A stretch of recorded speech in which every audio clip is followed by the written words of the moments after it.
சுதந்திர திருநாள் அன்றைக்கு நாம் முதலாக தேசிய கொடியை கீழிருந்து மேலே ஏற்றினோம். ஆனால் அது இன்னும் முழுமையாக பறக்க விடுவதற்கான சூழல் இல்லை.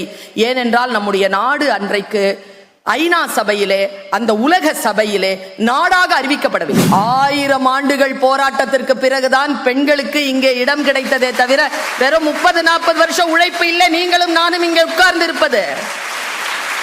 காலம் காலமாக தோற்கடிக்கப்பட்டவர்கள் பெண்கள். பெண் என்ற காரணத்திற்காகவே அவர்களுக்கு பல விஷயங்கள் மறுக்கப்பட்டது. நீ மீன் வச்சுக்க, ஏன் கடல்ல தான் நீந்த முடியும், மரம்லாம் ஏற முடியாது. ஆனா ஒண்ணு, நீ மரம் ஏறவ அப்படின்னா, நீ கடல்ல நீந்தறவ அப்படின்னா, நீ காத்துல பறக்கிறவ அப்படின்னா, அதை பறந்து காட்டிட்டு இந்த ஸ்கூலை விட்டு வெளில போ.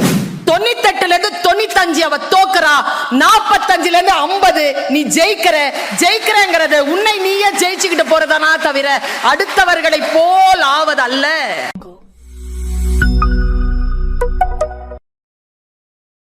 உங்களிடத்தில் சில சொற்களை தாங்கி வந்திருக்கிறேன் குழந்தைகளே. இப்படி சொல்லி என் பேச்சை நான் தொடங்குகிறேன். யாருடைய உதட்டிலே மறைந்திருக்கும் சொல் நம்முடைய வாழ்க்கையை மாற்றும் என்று நமக்கு தெரியாது. அது ஏதோ ஒரு புத்தகத்திற்குள் ஒளிந்து கொண்டு இருக்கிறது, அது கூட நமக்கு தெரியாது. எவ்வளவு சீக்கிரமாக அந்த சொல் வந்து சேர்கிறதோ நம்முடைய வாழ்க்கையில் மாற்றம் நிகழத் தொடங்குகிறது.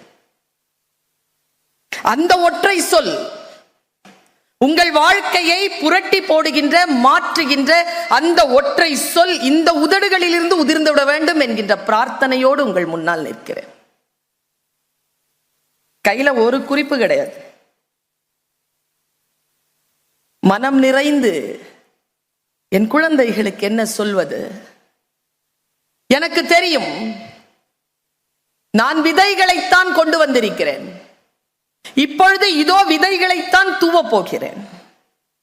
விதைத்தவள் தூங்கலாம், விதைகள் தூங்குவதில்லை என்று எனக்கு தெரியும். முளைக்கக்கூடிய அந்த விதைகளை இதோ மடி நிறைய கொண்டு வந்திருக்கிறேன்.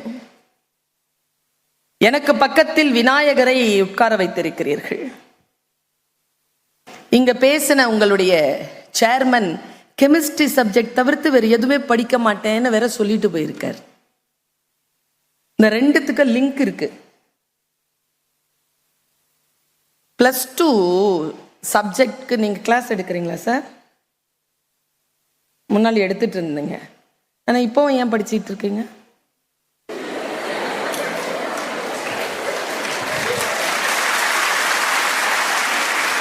அப்போ ஒரு உண்மை தெரியுதா?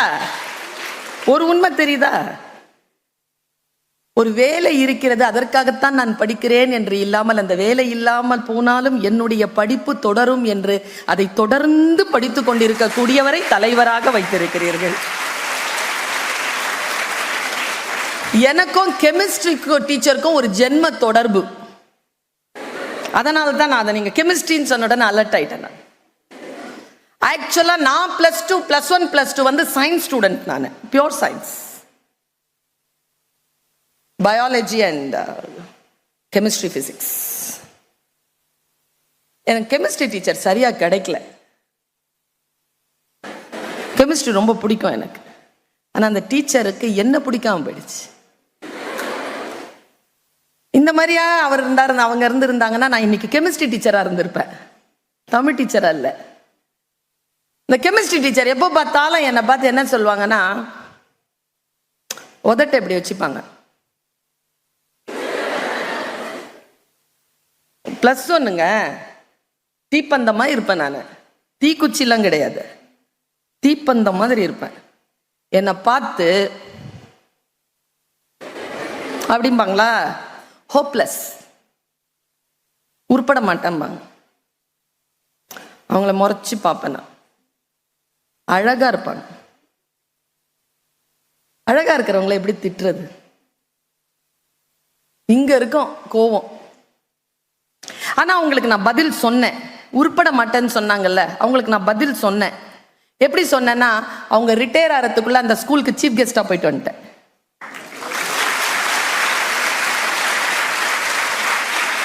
அப்படிதானே பதில் சொல்ல முடியும் இல்ல? நான் ஜெயிச்சிருவேன் சொல்றதா? சொல்லில் உயர்ந்த சொல்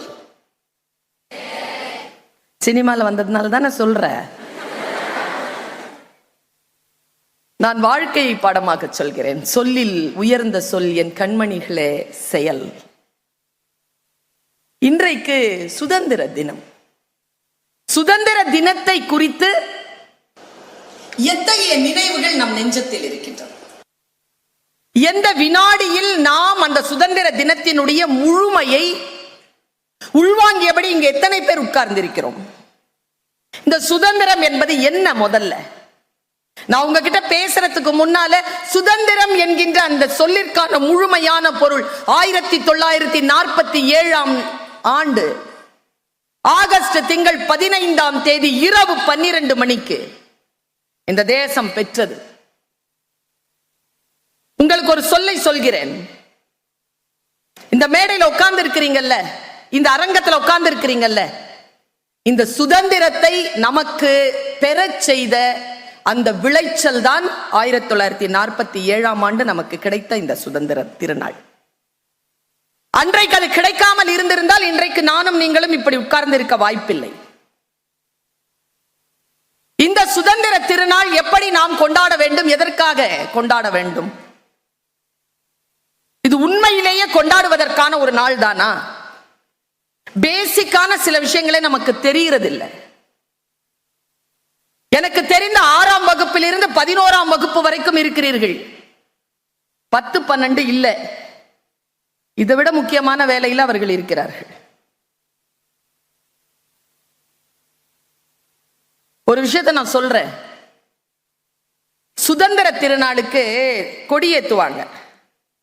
கொடியேற்றும் போது எப்படி கொடியில எப்படி வச்சிருப்பாங்க? அந்த கம்பத்துல கொடியை எங்க வச்சிருப்பாங்க அப்படின்னா, கீழே கட்டி வச்சிருப்பாங்க, மடிச்சு கட்டி வச்சிருப்பாங்க. அதை அவிழ்த்து ஏத்துவாங்க. அது சுதந்திர திருநாளுக்கு ஏத்துறது. குடியரசு திருநாளுக்கு ஏத்துறவங்க கட்டி ஏத்த மாட்டாங்க, மேல கட்டி வச்சுட்டு அவிழ்த்து விடுவார்கள்.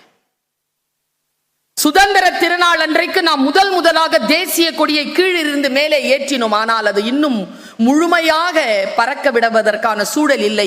ஏனென்றால் நம்முடைய நாடு அன்றைக்கு ஐநா சபையிலே, அந்த உலக சபையிலே நாடாக அறிவிக்கப்படவில்லை.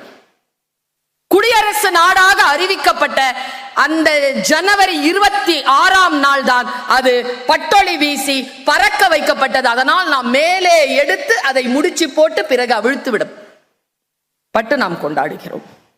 எல்லா காரியங்களுக்கும் ஒரு விளைச்சல் உண்டு, ஒரு காரணம் உண்டு.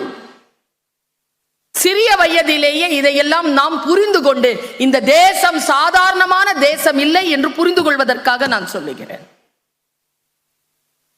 சும்மா கிடைப்பதற்கு சுதந்திரம் என்பது என்ன? சுக்கா மிளகா என்று கேட்கிறான் பாரதி. தண்ணீர் விட்டோ வளர்த்தோம் சர்வேசா, இப்பயிரை கண்ணீரால் காத்தோம், கருகத் திருவுளமோ என்று கேட்கிறான். அவன் சுதந்திர இந்தியாவை பார்க்கவே இல்லை, அதற்கு முன்னாலேயே இறந்து போகிறான். நாம் இன்றைக்கு சுதந்திர இந்தியாவில் 77ஆம் ஆண்டில் உட்கார்ந்து இருக்கிறோம்.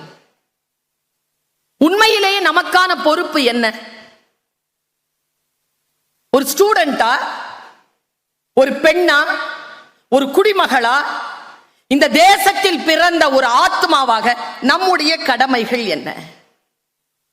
நான் அதை முழுமையாக புரிந்தபடியினால் உங்களுக்கு முன்னால் இப்படி கம்பீரமாக நிற்கிறேன். நீயும் எனக்கு மேல் வந்து நிற்க வேண்டும் என்பதற்காக இந்த சொல்லை சொல்லிக் கொண்டிருக்கிறேன். ஒன்றை நாம் எப்படி புரிந்து கொள்வது? இந்த சுதந்திரத்தை எப்படி புரிந்து கொள்வது? நேற்று ஆம்பளை பசங்களை எல்லாம் சேர்த்து உட்கார வச்சு கோபிநாத் சாரை உட்கார வச்சு ஒரு ப்ரோக்ராம் நடத்தினாங்களாம். நான் கேட்டேன், பொம்பளை பிள்ளைங்களை ஏன் அதுக்கு கூப்பிடலன்னு கேட்டேனா சார்? இன்னைக்கு ஏன் பசங்களை கூட்டிட்டு வரலன்னு கேட்டேன். அப்ப அவர் சொன்னாரு, அரங்கம் சின்னதா இருக்கு அதனால. தப்பிச்சிட்டார். இல்ல, ஆம்பளை பேசுறதெல்லாம் ஆம்பளை கேட்கட்டும், பொம்பளை பேசுறதெல்லாம் பொம்பளை கேட்கட்டும் சொல்லி இருந்தாருன்னு வச்சுக்கோங்க, நான் ஒத்துக்கிட்டு இருக்க மாட்டேன். ஏன்னா பொம்பளைங்கள விஷயத்தை பத்தி பேச வேண்டியது பொம்பளைங்க கிட்ட இல்ல, ஆம்பளைங்க கிட்ட. அவர்களிடத்தில் தான் பெண்களுக்கான உண்மையான சுதந்திரம், அவர்களுக்கான தேவை என்ன இருக்குன்னு பேசுறதுக்கு அவ்வளவு இருக்கு. அடுத்த வாட்டி பர்வீன் சுல்தான் அவ பேசுறதுக்கு கூப்பிடும் போது பாதி ஆம்பளை பிள்ளைங்களையாவது வைங்க, அவங்க கிட்ட பேசுறதுக்கு நிறைய மேட்டர் இருக்கு. எனக்கு என்ன மேட்டர் சொல்லட்டுமா? இப்ப இங்க ஆண்கள் நிறைய பேர் உட்கார்ந்து இருக்கிறீங்கல்ல,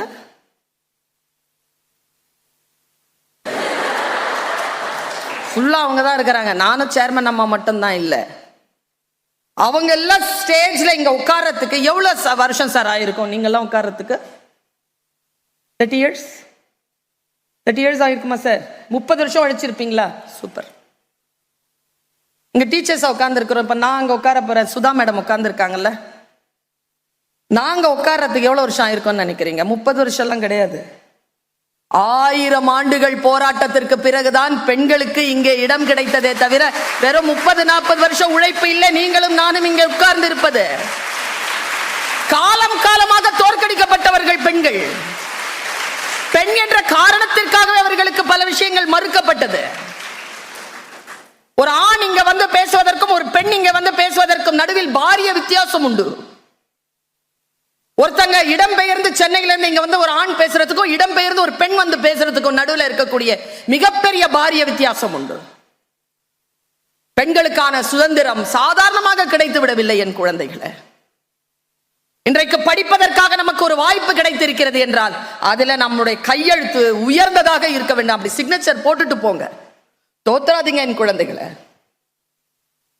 ஆண்கள் தோற்கலாம், பெண் குழந்தைகளை நாம் தோற்றுவிடலாகாது. ஏனென்றால் இது பல்வேறு ஆண்டுகளாக நடந்த போராட்டத்தின் விளைச்சலாக இந்த வாய்ப்பை நாங்கள் பெற்றிருக்கிறோம். தோற்பதற்கு we cannot afford defeat. ஜெயிக்கணும்னா என்ன பண்றது? அது இந்த ஸ்கூல்ல சொல்லலாமான்னு தெரியாது. எனக்கு என்ன இருக்கு, எந்த ஸ்கூலா இருந்தாலும் பிள்ளைகள் தானே. உலகமெல்லாம் சுற்றி உங்கள் வயது பிள்ளைகளிடத்தில் நான் இந்த கருத்தை விதைத்தபடி இருக்கிறேன். அத்தனை பேருக்கும் ஆசை, முக்கியமா இந்த ஸ்கூலுக்கு ஆசை. எல்லாரும் 100க்கு 100 பாவம் 100. இந்த டீச்சர்ஸ் இருக்கலாம் இருக்குங்கல்ல பா,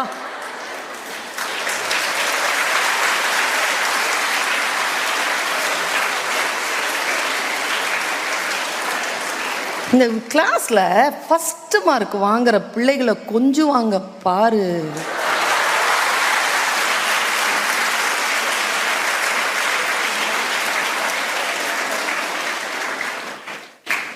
எக்ஸாமினேஷன் அன்னைக்கு எனக்கு என்னன்னு தெரியல சார், ஐ எம் சாரி, அது சொல்லிடுறேன் நான் சிரவன் சார் கிட்ட.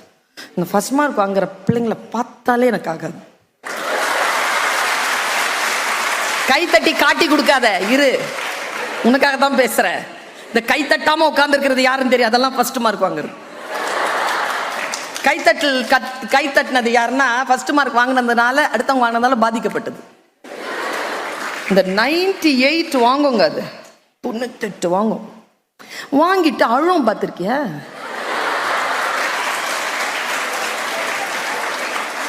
ரெண்டு மார்க்கு உன்னை என்ன மாதிரி ஒன்று உட்காந்துருக்கும், அது 2 தான் வாங்கியிருக்கோம். அது வெக்கமே இல்லாம சிரிக்கும். பார்த்திருக்கியா? எது சிஸ்டம் தெரியுமா? 98 வாங்கிக்கிட்டு அழக்கூடாதுன்னு தெரிஞ்சிருந்தா அது சிஸ்டத்தை தெரிஞ்சிருக்கான்னு அர்த்தம். 2 வாங்கிட்டு சிரிக்க கூடாது தெரிஞ்சிருக்கணும். 98 கிட்ட 2 சமாதானப்படுத்துது. ஏய் லூசு, எதுக்கு அழுவுற? 92 மாதிரி இது சொல்லுது. சி, யார் கேப்பா? எங்க அப்பா கேப்பா. இங்க பாரு, உங்க அப்பாட்ட போ, 2 மார்க் எங்க அப்படின்னு கேட்டு கை ஓங்கன உடனே கையை பிடிச்சி சொல்லு, என்கிட்ட இருக்குன்னு. அதுகிட்ட இருக்குதா அந்த 2 மார்க்கு. நான் ஒன்று சொல்லட்டுமா? இந்த 98 போடும்போது இந்த டீச்சருடைய கையெழுத்து எப்படித்தான் அழகாகவும் தெரியாது.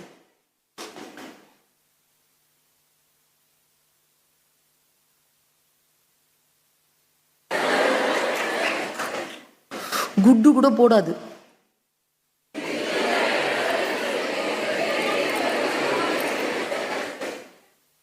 நீ ஒன்று செய்யறியா? இங்க எத்தனை பேருக்கு 98 வாங்குற அந்த பிள்ளைங்களை ஜெயிக்கணும்னு ஆசை?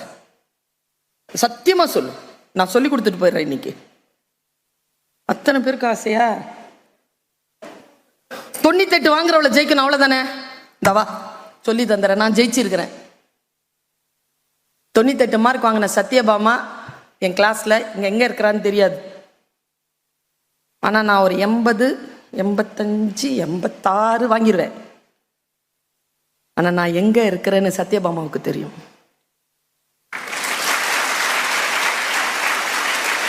எப்படி ஜெயிச்சிட்டு வா தெரியுமா? நீ மீன்னு வச்சுக்க, என் கடல்ல தான் நீந்த முடியும், மரம்லாம் ஏற முடியாது.